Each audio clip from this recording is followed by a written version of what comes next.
All right, if you've just joined us, we're going to get started in a minute, but I'd love to know where you're from and if you've had any political experience. And none is required, but just share a little bit about yourself and maybe even what you want to get out of today. I have I have some stories to tell and some slides and sort of a roadmap for you as to why you should be on a campaign right now as a social worker. And so we'll get started as soon as, I guess it's 3 o'clock. So just let me know who you are. Zahira, great. Simmons University, all right. Simmons University, I thought was in Massachusetts, but maybe you're living in Buffalo and attending from there. All right, let me know who you are and your interest in politics, and I'm going to get started, and I'll just try to keep my eye on the chat. And Jisby, is there something that you need to do in terms of opening us up? I guess that's what I'm going to start now. So good afternoon, everybody. Thank you for joining us for this afternoon session on social policy with regards to political campaigns. I am Jisby Bose, a member of leadership team at CRISP, and I am honored to introduce Tanya Rhodes Smith, MSW. She is an instructor in the residence at the University of Connecticut School of Social Work, where she teaches in the policy practice concentration in the areas of program planning and evaluation, political advocacy, and political social work. Tanya is the director of the Nancy A. Humphreys Institute of Political Social Work. Her areas of specialization includes policy development, nonprofit administration, voter engagement, and legislative advocacy. Her research interests include electoral participation, social workers in elected office, voter registration, education and outreach, and community agencies. She has a very diverse portfolio, and I hope everyone will enjoy this session. So over to you, Tanya, and I encourage all the attendees to write your questions or any comments in the chat session or else in the question and answer session. So yeah, over to you, Tanya. Great. And Jisby, will you stay with us as we just to keep an eye on the chat? Okay, yes. Terrific. All right. I sometimes can't walk in. That's good. Time. So great, everybody. I am so happy to be here. I am as Jisby said, my name is Tanya Rhodes Smith. I am a proud political social worker. I teach at the University of Connecticut School of Social Work, and I am the director of the institute where I interned 20 years ago. And Nancy Humphreys had an enormous impact on me, as she did with Dr. Charles Lewis, because she was larger than life, and she was my professor, my field supervisor, my mentor, and my friend. So it's really an honor to carry on her work. And I want to, let me see if I can get this. I wanted today to talk about why you belong in politics. And I want to sort of reframe the political or the profession of social work for you just a little bit, give you a little bit of inspiration and expand your possibilities. And then sort of the benefits of working on a campaign. There are real benefits, and I'd like to share some stories and make some connections for you, and then we'll get into a Q&A. And I'll tell you a little about the Institute. I do have, Jisby, I have one video that I wanted to share. Do you think that'll play okay? Have videos been working all right? Yeah, you can play it. Okay, great. Okay, so first of all, this is a little bit about the Institute. We examine, first of all, nonpartisan voter engagement as a social work intervention. We really believe that social workers are well positioned not only to be participating in democracy, serving in office, but also to change the narratives that are out there. Monday, I spent all day at the Connecticut General Assembly testifying against felony disenfranchisement, along with 3 of my students. And that's the type of policy, one that we think needs to be overturned. But we also see, and part of the reason is it's a human right. It was a policy that was grounded in racism. It was meant to suppress the political power of Black and marginalized voters. And we also see the opportunity that full reenfranchisement has on building communities back up that have been most impacted by the justice system. So we look at voting as a social work intervention and a community and a tool for community to raise community outcomes. We run a campaign school every year. You're going to hear a little bit about that. We research. Currently, one of our research projects is we're running focus groups with formerly incarcerated to understand their barriers to voting. And we're going to pilot a model of re-engagement, because most folks who don't vote. It's as much a voter suppression issue as it is an engagement issue. So oftentimes we focus on the structural issues that make voting difficult and voter suppression efforts across the 50 states. But we also know that the majority of people don't vote because they think their vote doesn't matter. They think the system is rigged. They think that, nothing changes. The system betrayed me. So those are all attitudes around voting that are intentional. We created that national narrative. And it couldn't be anything farther from the truth, especially on the local level. So we do research, advocacy, and we train our students, all of our students at UConn in our macro programs, policy practice, and community organizing have to testify. So I'm hoping to share one of those with you today. And then we conduct field placements and support lobby days and all kinds of things that get students and social workers touching democracy. As I say, it's a practice sport. So when we talk about the skills, that's one piece, but you can't learn democracy from a book. You actually have to engage with it, because it is meant to feel like an insider's game. So we work really hard to change that feeling. And the first thing that we do is try to convince social workers that they belong in politics through our campaign school and our work with other schools. So, and I am just checking. Great to have someone from Howard. We had a big group, or a couple students from Howard at our campaign school. And sorry, I keep looking the wrong way. So the first thing I want to say is social workers belong in politics. And let me just tell you, I'm going to look at Connecticut right now, but there are social workers all across the country that are serving in federal, state, and local politics. These are the 8 in Connecticut. And if we want to know what social work can look like, come to the state of Connecticut, because we have, when I walk into the state capitol, the first person I'm likely to see is a social worker, which is astounding.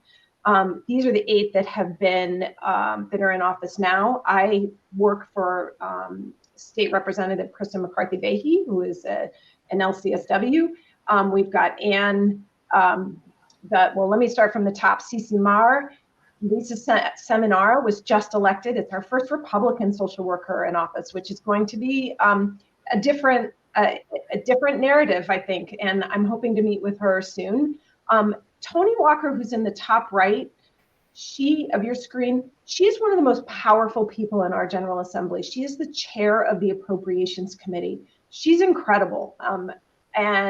And all the others are, they are making their statement and having their impact. And whether they represent a rural district or whether they represent an urban district, they bring such skills and such respect to the General Assembly. So really excited about that. And then, I want you to all to know you're coming out of your program. Some of you are graduating now. Some of you have been in the workforce, but all kinds of positions in politics are open to social workers. And maybe I'm preaching to the choir here, but I want you, Jennifer's running. So I'm gonna look at the narratives in a second, but I want you all to know that you can get a job anywhere and in all kinds of levels. So Megan Villanova here in the top left, she just graduated and had no job experience and is now serving as a legislative aide.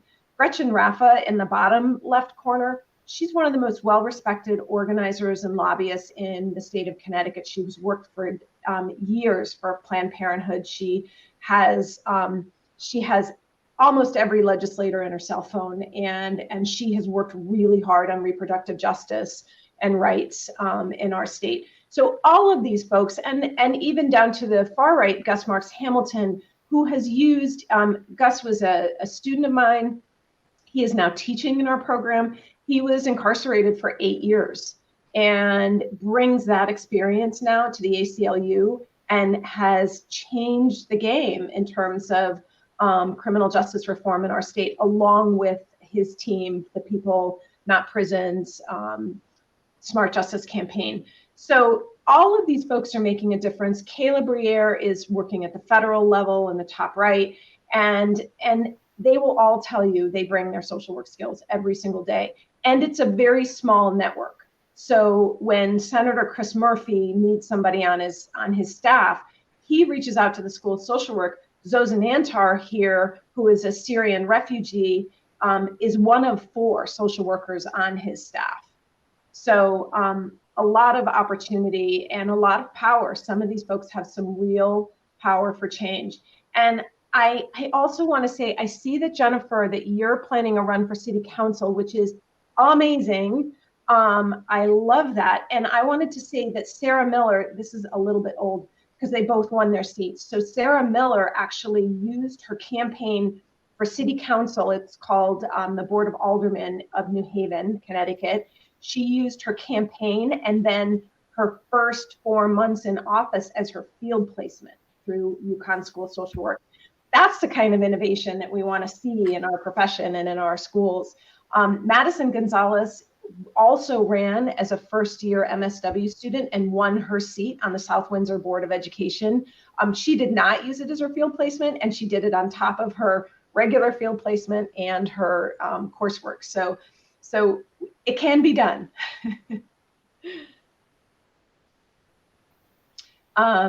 So I wanted to share this video, and I'm going to see if I can do it. This is a student testifying on Monday against felony disenfranchisement, and I couldn't pull it. It wasn't the kind of thing that I could pull in. So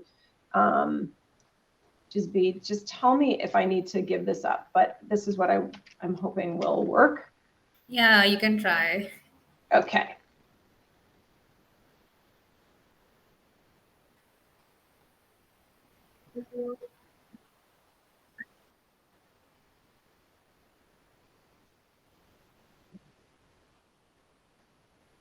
Can you increase the volume?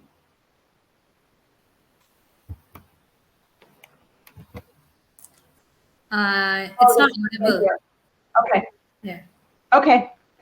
Well, I will give that up. The reason I wanted to play it, and I'll drop it in the chat here for anybody who wants to watch it on their own time. But as I said, all of our students are testifying, and it has a really big impact. And sorry, I cannot do this in front of people. Did I ever feel like? All right, we'll move on. I'll get that over, but I'll get that on before we finish up. But social workers are coming in, and even students are having this incredibly nerve-wracking experience of testifying in front of a public hearing. And I encourage all of you to do it.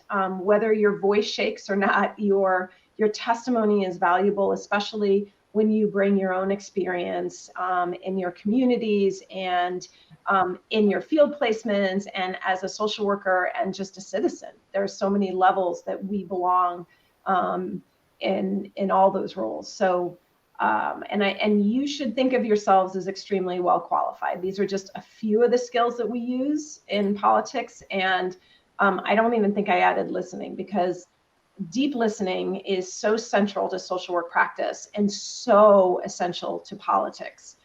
The best politicians listen, and they actually listen to people who disagree with them, because disagreeing with them in that listening, they actually build their arguments. And as an example, we had a real foe, I would say, if you were a voting rights advocate in the Connecticut legislature. He is a pretty right-wing conservative and is the ranking member, this ranking member of the Senate on the Government Administrations and Election Committee. And in his ramble on the day we had the public hearing, he talked over and over, he said over and over and spoke about voting as a right. So we were able to use that in our follow-up and our testimony against him. And that's just a very small example. There are some wonderful examples, and I encourage you all to, there's a great interview with a former US representative that Barbara Lee's, this person that Barbara Lee's seat, Representative Barbara Lee took Ron Dellum's seat when he stepped down from Congress, and he was a master. He has a great interview that is worth listening to. It's an hour and it's a wonderful interview. Anyway, so here are some benefits to joining a campaign. And this is my goal, because I want all of you to run, but I know that all of you will not be ready to run now. But there are some very compelling reasons that you should be running for or working on a campaign. And the first one is to expand your network. The politics is very small circle of people. I had a bumper sticker that said, get involved, the world is run by those who show up, especially in local politics. All politics is local. Even when we're talking about national candidates, it's a local grassroots campaign. So getting involved in your local community builds your networks. And you will know as a social worker, regardless of whether you want to be a macro social worker or a micro social worker, you will learn who gets things done all around town and in the state, because it brings people from state, federal, and local office together as well. I mean, very often you'll go to a local campaign event and meet the lieutenant governor or meet the governor, and these rooms are small. This was the night of the election, and this is a big town. My town is 65,000 people, and this is a small room comparatively. 2, you will amplify your impact and power for change working on campaigns.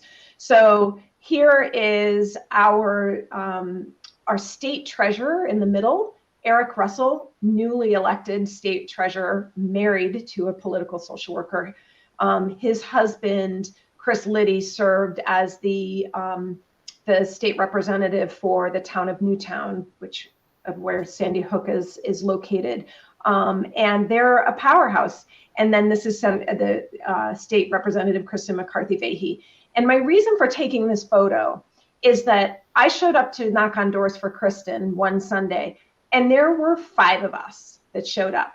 So think about the access and the time that you get with candidates who then go on to win office. They know who shows up and knocks on doors for them, and they remember, and they like to have that relationship, because that's how campaigns are won or lost, are knocking on doors and making phone calls and identifying voters. So the third reason is that you really gain valuable skills and experience. Obviously, there are, being a part of politics, you're learning the legislative process, but there are so many other skills, whether they're project management skills, whether they're data analysis skills, whether they are engagement skills and thinking about, organizing volunteers. There are so many skills that apply to any practice and anything that we do and to life that you learn on a campaign, and you don't have to come with experience. There is a huge shortage of campaign managers across the country. In states that raise a lot of money, sure, campaign managers might earn a lot of money, but in local office, there's a huge need for campaign managers, and you just have to be a good manager, run a meeting, know what to do. It's learned. We all show up to our first campaigns with no skills, and then we get invited to work more closely with the candidate when we show up. My fourth is obviously you can serve your community. At our last campaign school, which was held 2 weeks ago, I want to highlight Dutchess County legislator from New York, Barrington Atkins. Barrington, and also the woman in the blue pants, Delaware State Senator Marie Pinckney. They are some of the most impressive elected officials I have ever met, and they both got into it because they saw a problem. Barrington is a MSW who was a school social worker and is now an assistant principal, but got into it because of what he saw in his community and he wanted to make a difference. Senator Marie Pinckney was a medical social worker and started to see the inequities in the healthcare system and got mad enough to run. So, serving your community, taking that knowledge, it's just incredible. And then there's this is just a powerhouse. Marla Blunt Carter in the middle, her sister serves in Congress, and she's a faculty member at Rutgers, and I think spoke at Social Work Day on the Hill. So there's just incredible people who step up to serve their community, and sometimes it starts very small, and then they just keep getting asked to do more and more. And which is part of my reason number 5. Oftentimes when you work on campaigns, you will get asked if you want to work for the candidate, or you may be appointed for another position, or you may be referred. There are a lot of jobs in politics and state government that, a referral really, really helps you.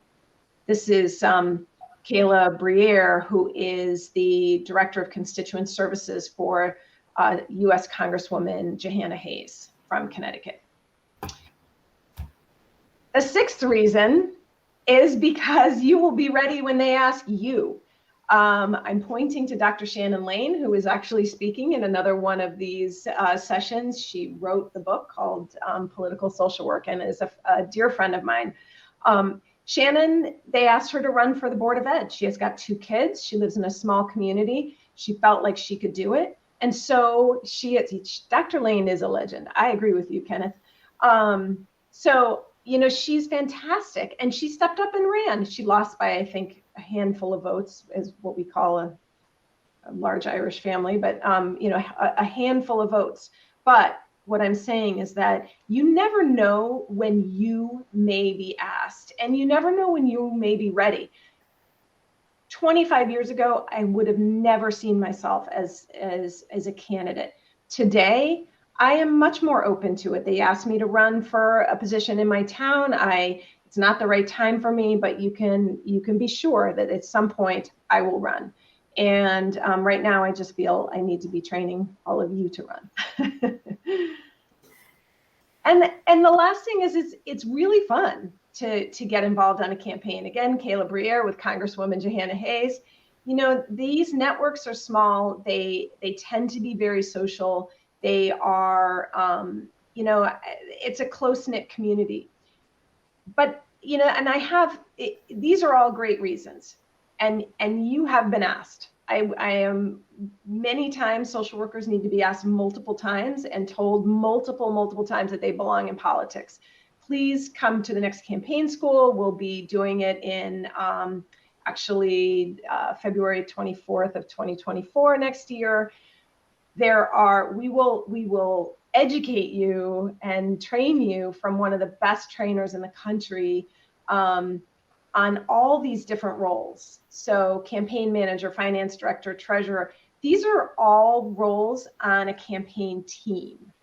So any one of these, you can look up and find out what they do. If you know that you're pretty good with money, yes, Kenneth, I will put you on. If you want to be on that event, on my mailing list, just stick your email address in the chat and just can we get that? Can we copy the chat? Yeah, we can do that. Okay. We can do that in the end, like we'll have some session. In the end? Okay. Sorry, folks. I don't mean to. The chat is like getting bombed with a lot of emails right now. We're getting a lot of interested attendees. So yeah. It's a phenomenal 2 days. And it is also where we have really deep conversations with elected officials about their challenges to run. And we talk explicitly about making sure that we are elevating the voices of folks who have been traditionally marginalized from circles of power. So what can I, as a white social worker, do to support a candidate? And by showing up, giving my time, giving my money, what it's like to run and serve as a woman of color or other identities. So we take a deep dive in the campaign school And I would encourage you, even before you come, get on a campaign. They always need this last line here. They always need somebody to knock on doors and to call voters. So you can just make a tiny baby step by getting involved on a campaign. So, and that experience will help you when you come to the campaign school. And I'll give you an example. You know, one of the things that I know is really important for a campaign, a really important skill for a campaign manager is to run a good meeting. I cannot tell you the number of meetings that I've sat on that are just too long and involve too many people. So you learn these things and you start to watch what works and what doesn't work. You learn about the data program that the Democrats used, which is called the VAN, the Voter Access Network. They have data on us about our voting history that you would just be blown away. They merge all of the big data that's out there with all of your publicly accessible voting records. And that's what campaigns use to identify and target voters. So there's a lot of these skills that are built in here. It'll give you a great understanding of sort of behind the scenes and how to raise money, because central to running for office, especially as you get up the ladder. I mean, if you're running for Congress, you're going to be expected to raise probably $1 million. If you're running for Board of Ed, you're maybe expected to raise $250. Like it's just exponentially different. And I really encourage all of you to, to start local. So finding your campaign, this is, for me, it's easy. I look for a social worker. I happen to have a social worker in my town. She's not my state rep, but I work for her. I know every day that she brings her values and her expertise to the Capitol. So it's very inspirational for me to work for her. I know we align. I also know she's tough. So don't think that social workers cannot, be, as I say, they are badass, most of them, because they know, they are great observers of humanity and systems, and they know how to negotiate. They know that not all power is public. They work behind the scenes. They're collaborators, so they are very effective legislators. So your NASW chapter is a great place to start. My NASW chapter just endorsed a social worker who's running for office in Bridgeport, Connecticut. And if there's anybody from Connecticut, we need some help in Bridgeport, because, he is really going up against a political machine. And I'm going to talk for a second after this about local politics, because I want to make a couple connections for you that I think are really important for us to know as social workers, because in the context of a campaign, you're going to be thinking about winning, but there's a larger democratic focus that we also need to be attending to. So these are some ways of finding your campaign.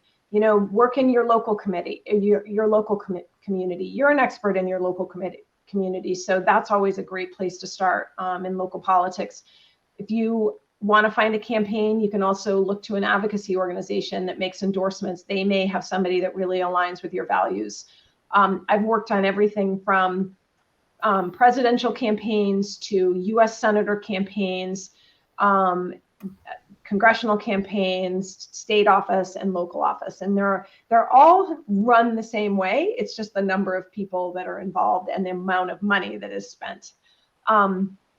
Political action committees, there's a lot of those across the country, and some really focus on certain identities. So, for example, the Victory Fund is a political action committee and campaign arm for LGBTQIA candidates. So, again, you can find candidates through in lots of really, connected ways. And then just to ask your networks. I think that's another thing to remember, that it really is more fun to volunteer when you know other people. You will meet people, but it also can be fun to join with a group of friends.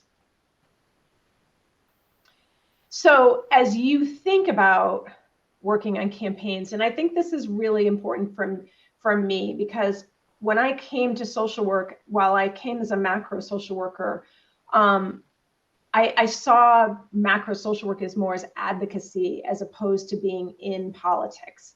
And it's only through the last, my work at the Institute and my experience as a social worker have I understood that advocacy, working on campaigns, goes hand in hand with advocacy. Because as I said, who is shaping policy, this last one, it matters. It matters that we are in the room, that we are testifying, that we are talking to legislators, that we are bringing our expertise, both our micro expertise and our expertise working in various settings, whether you're a school social worker, whether you are a medical social worker, whether you are working with the substance use population, whether you work with the reentry population, we have experts in all of those. And some of us have expertise in the legislative process. So sometimes we need to bring them together, because oftentimes, if you're full-time in a political placement, you don't have that understanding or those examples or those stories. So it's really important we build social work to be positioned across the continuum to be in politics. So that's my bottom. But really, when we think about democracy, it reflects the priorities of those who are participating, and we can participate in lots of ways. We vote. It's as important as to who votes as to who does not vote, because voting is political power, and I'll talk about that in a second. Who's in office matters. It's far easier to get the right person in office than it is to get the wrong person to do the right thing. It does not happen very often. So you can think about some really good examples of people who are obstructionists and who do not represent our values, and it's almost impossible to move them. It didn't always be that. It wasn't always that way. And I think that when we think about working across the aisle on the state and local level, we have much more opportunity to find common ground. But as I said, when they match our values, it is a different kind of conversation and a different kind of public policy. Connecticut, we are passing public policy like racism as a public policy issue in our state. We now have to analyze every bill that's passed on its racial equity impact. I mean, that's what happens when we get the right people into office. Who makes endorsements? So your town committee, whether you're a Democrat, whether you're a working family, whether you are a Republican, those local town committees have enormous power, and sometimes they have toxic power. So they are missing our community. They are older and whiter, and or maybe they're all homeowners. Their priorities may not be the priority of the community. So when you think about democracy and getting involved on campaigns, think about this spectrum of ways that you can get involved. Just joining and showing up for your party committees in your town is a real service to your community and to ensuring that we bring more people into the democracy tent. As I said, working on campaigns also reflect, or elected officials also reflect the priorities of their campaign team. Kristen McCarthy-Vahey knows that ending felony disenfranchisement is a top priority issue of mine, and she submitted a bill this year to overturn it. So by her doing that, and there was another, you can have multiple bills on the same thing, but what I'm saying is that they know who's on their campaign team. So I get a chance to talk to her about why it matters. And then I have to mention the census, even though, we're 2 years past it, because we'll have another one, but the census determines political power. So all of these ways, democracy is this huge process, and we have to make sure that not only that it represents the community, but that it includes the community and responds to the community, because that doesn't happen unless we're at all levels. And boy, this is a bad graphic. I've spoken a lot about the issue of local politics, and I'm gonna wrap up in about 5 minutes, and we can 5 or 6 minutes, and we can have questions. But when you are in the context of a campaign, as I said, you're thinking about, well, social workers come in and they say, let me knock on doors and register people to vote at the same time. And the first thing that your candidate and your campaign manager will tell you on a team is that is not the time to be registered. If you are working on a campaign, the only people that you're generally knocking on doors for are people that can be persuaded to vote for you and vote. So voters, people that have a voting history and that are independent or in your party, so persuadable and in your party. Some campaigns knock on all doors, but you really don't have the resources in most campaigns to do that. And would you rather spend 20 minutes talking to somebody who will never agree with you, or 5 minutes talking to somebody who agrees with you, but you just have to remind them to get out to vote? So that's sort of the logic in campaigns. But let's take a step back, and this is a local election year, and I can't let you all leave without talking a little bit about local elections, because this is really where there is so much racial, social, environmental justice work to be done. When we look at the voter turnout in communities most impacted by incarceration, or most impacted, where concentration, there's concentrated poverty, we see voter turnout that is under 20%. And in that last slide, I talked about the fact that who votes matters. Well, when only 20%, 15%, 10% show up to vote, that's concentrated power in that community. And you can be sure that it does not represent, it's not acting in the best interest of all community members. And you can look at voter turnout. I encourage all of you to look at your town and to call the registrar of voters or whoever monitors election or handles elections in your town, and get the turnout for the districts, and then look at it and say, okay, where turnout is highest, I bet when you drive around that community, you'll see better streets, better lights, better schools, better parks.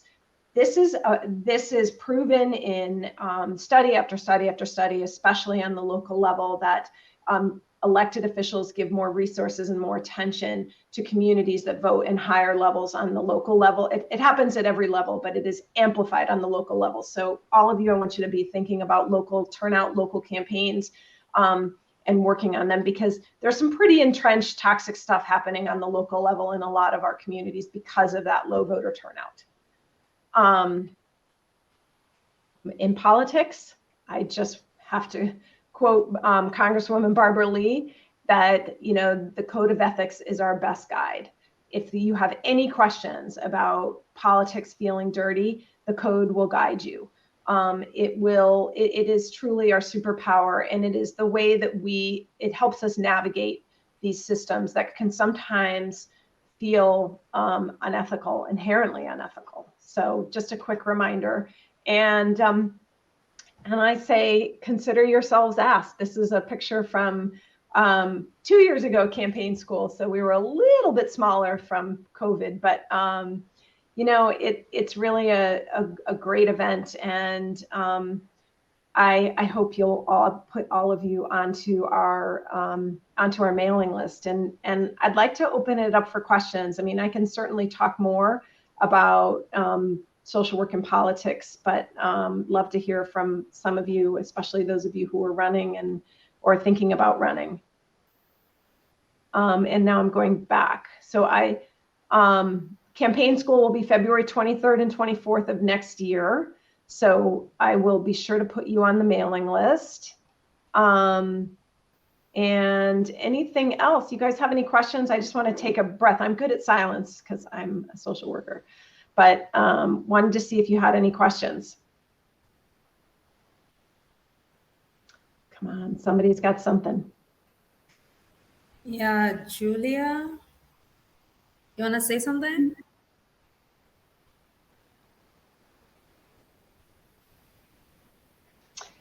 So Jennifer, can you just remind me, I think you put it in here, you're thinking about running for Board of Ed, is that right? You can unmute yourself and speak up. Yeah. Well, okay, so Julia, why don't you, since I have you on the screen, why don't we do Julia's question first, and then Jennifer, I'd love to, your city council, and then we'll get to Jennifer's question on city council. And just, Jennifer, if you can give me a little information of where it is and how big the town is, that'll help me. So Julia, what's your question? Hi, I just wanted to introduce myself. My name is Julie McClellan. I use she, her pronouns. I am an MSW student at Michigan State University. I am taking Dr. Sasha Klein's advanced advocacy course. Yeah, I thought you might have a connection. Just she promotes your campaign school very heavily. So just wanted to say hi and show my interest in potentially working for candidates, not like running myself, I guess. So, yeah. Never say never. So first of all, we had 3 students from Michigan State attend the campaign school last. I think I know 2 of the 3. Is it Spencer or Justin? I forget. He's doing some really Sterling. Yes. Sterling's doing some wonderful advocacy within the LGBTQ community. Really enjoyed meeting him and everybody. It's a very special event, and Michigan is wonderful. And let me say, policies come back, right? I mean, you've been through a real tragedy in your community, and it is why policies, whether it's gun control or violence or all of the things that we care about as social workers, it really requires all of us to get involved.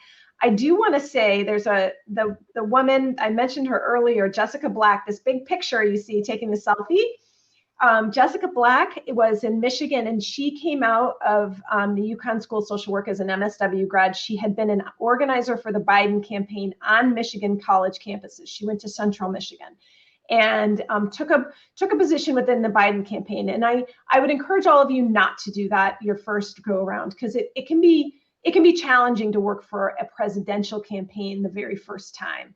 But now she did a fellowship in Big Rapids doing community development work on the local level. So, think about municipal level work, Julia, because truly when I see the opportunities to change systems and to make them more equitable, I am such such a preacher for local politics and getting involved at the city council level. And so thank you for introducing yourself. And I would love to see you next year. I want to get to Jennifer. So Jennifer, I don't know if you want to jump on the screen or not, but I'd love to hear a little bit more about your campaign. Jennifer, you can join in by unmuting yourself.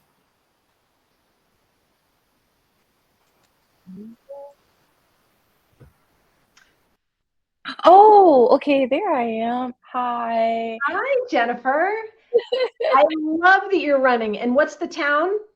So I'm not running yet. I'm still a student at Howard, so I'm an MSW and PH, and I'm from the Bay Area. I want to run for a city council seat in Oakland, with the hopes of potentially running for a congressional seat. And so, yeah, my question was like, how far in advance should you plan? So, like, if I know that this is what I want to do, how should I be planning now and trying to figure out like what that route looks like for me, especially since I know B. Lee is running for Senate, and so I know her congressional district is open, and how far should you plan? So the first thing you need to do when you get back to, I assume you're not in Oakland now. No. But you will be. So the first thing you're going to do is to get on a campaign, and you're going to find a mentor within, and you don't have to be on a specific campaign. You can go to if you're running as a Democrat, you can go to the Democratic town committee, whatever that's called. In New York, they're called political clubs. I'm not sure what they're called in California, but you want to get involved. You really want to start to network and to show up at campaign events, and whether it's working for someone else, whether it's just showing up and working for the slate of candidates that are running in any election, that's where you start to show your face, build your name, make connections. And then you can start to have some informational interviews with people. And I would say this for all of you, whether you're going to work directly in politics and campaigns, or just looking for a job, set up interviews with people that you think are doing really good work and hear their journey and their insight. And I think that's never more important than when you want to get into politics and especially start on the local level. And you're also going to have to learn how to raise money if you're running in a city like Oakland. So get some training. Asking for money there is a technique to it. It is not as hard as people think, but you have to. It's practice. So the first time you'll want to throw up, and then you'll just keep doing it, and it gets easier and easier. But you have to be good at raising money, especially if you have your sights on Congress. So don't be shy. And we need, as social workers, to support social workers who are running for office with our time and our money. So we should be, I keep thinking about that with Dr. Lewis. So we're gonna have to come up with a better way. But right now we can do that through PACE and through joining NASW as well. So I hope that helps. I hope you'll come to the campaign school. I cannot think of her name, but I will. But we had, one person from Howard, and please say hello if you know Dr. Altaf Hussein. Please say hello, because he's always been a big supporter of the campaign school too. Thank you so much. Okay, Christian. Okay, Melissa, let me see if I... Yeah, we can start with Marissa. You'd like to come online on the video? Unmute yourself. And then we'll go to Ace and then Christian. Yeah. Hi, Marissa. So I recently graduated from Columbia in 22 and worked in higher ed, but didn't really feel like it was a good fit. So I just got hired for the Department of Public Health for a social worker in the city of Irvington. So I finally got like a city job, which I'm really excited about to get involved politically. But I guess I eventually want to kind of move up in politics, but I'm not sure once you get your foot in the door, where do you find mentors, or how do you know which campaigns to support, or what is the gray area for if you do have a city role into politics that is non-partisan or non-bipartisan or something like that. Does that make sense? Well, you know what, generally you can actually city politics oftentimes, not everywhere, but sometimes, like in the city of Bridgeport next to me, I mean, there is a lot of pay to play kind of thing for city jobs. They'll give a city job for somebody for their support and bringing people along. And you're going to see the underbelly. In some communities, there is no underbelly, because here's the thing: the more people that participate through voting in a community, that's like sunlight. So, and it's all relative, but on average, it's a 25% turnout, but in highly functional democracies, it's more like 60 or 70 on a local level. So you can use your voice, you can work on campaigns and be in city government, but you can't do it on their time, can't do it on their computer. So you really have to have a very hard line between your time as a citizen and your time as an employee. So that's what I would think about. And you're going to have such a good insider's perspective to be a change maker. Even from your position in that city also gives you an insight for state policy and where gaps are. So I really think that you're going to be just an amazing, change agent in that role. Thank you. And I'd love to do the campaign school too. That was really we usually get a big group from Columbia, so definitely come next year. Thank you. All right, Marissa, nice to meet you. Oh, Erica came to the game. Oh, It's so fun. It really is. I love meeting everybody. So who's next? I wanted to come back up. I think. We are a little short of time, Oh, we so are. but Okay. still you can just run fast. Christian, you can just answer his question. Like, at what point do you get paid for your time to work on a campaign? So it depends on the size of the campaign and the budget. So depending on where you're, if you the lower, we call them down ballot races. So the smaller the race, the fewer people that are paid. Oftentimes once you get to the state rep level, oftentimes you're paid for doing things like managing a campaign. Almost everybody gets paid. Doing communication work. Some of those folks get paid. So it really depends. And I would look and see how much money that particular campaign spent. So a campaign in Connecticut, we've got public funding for state rep races. And I think they only get about $35,000. So not a lot of people get paid outside of the campaign manager. But if you go to New York or some other places, campaigns are far more lucrative. But you generally don't do it for the money. You usually do it because it sort of gets you somewhere else. And a lot of people get jobs from campaigns. It's not unheard of to be a chief of staff after being a campaign manager for somebody's race. And Ace, I do want to say there is no conflict of interest for being in a nonprofit if it's a 501c3 and then running for office. None at all generally, because again, you have to have, you can't be doing things through the nonprofit. But if you know the rules, and knowing the rules is really important in politics. I have seen more, even social workers get into trouble by not knowing the rules. So definitely, use the code and know the law. And there's people that can help you with that. So are we out of time? Yeah, actually, because like the next breakout room should be starting. Like people need to move. So yeah. But, all right. Well, I'm going to head into. I'm doing office hours, right? I think for the next one, so I have to move. I think. Yes. And then, will you save these email addresses for me? Yeah, I have taken a picture of all the email addresses. I'll send it to you. Oh, And thank you for your time, everyone, all the attendees and the speaker. Thank you for your valuable time and all the insights that you've given. It's been a really good time here. And I hope to see you all maybe next time in a person-to-person situation when next student day advocacy time. But until then, have a great day. Great. Thank you so much. It was great to be here. Thank you.